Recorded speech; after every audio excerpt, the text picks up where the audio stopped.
अब वीर चक्र मरणोपरांत प्रदान किए जाएंगे। उपनिरीक्षक मोहम्मद इम्तियाज, सीमा सुरक्षा बल, मरणोपरांत। कांस्टेबल दीपक चिंगाखम, सीमा सुरक्षा बल, मरणोपरांत।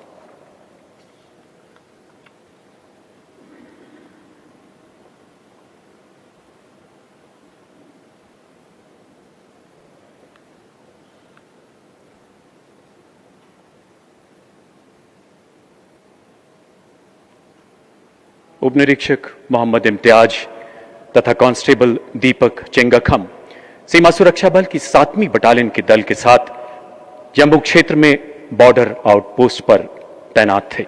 7 मई 2025 की पूरी रात सीमा पार से मोटर द्वारा की जा रही अंधाधुंध गोलीबारी के बीच उपनिरीक्षक इम्तियाज ने अपनी व्यक्तिगत सुरक्षा की चिंता न करते हुए बंकर से बाहर आकर खतरे का जायजा लिया और अपने साथी कांस्टेबल दीपक चिंगाखम के साथ मिलकर अपनी दोनों लाइट मशीन गन्स के प्रभावी फायर द्वारा इसका सटीक जवाब दिया।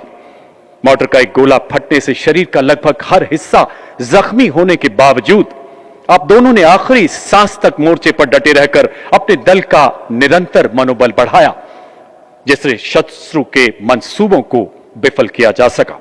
उत्कृष्ट नेतृत्व क्षमता, असाधारण साहस तथा सर्वोच्च बलिदान के लिए उपनिरीक्षक मोहम्मद इम्तियाज तथा कांस्टेबल दीपक चिंगाखम को मरणोपरांत वीर चक्र से सम्मानित किया जाता है। सम्मान ग्रहण करेंगी उपनिरीक्षक मोहम्मद इम्तियाज की पत्नी श्रीमती शहनाज आजिमा,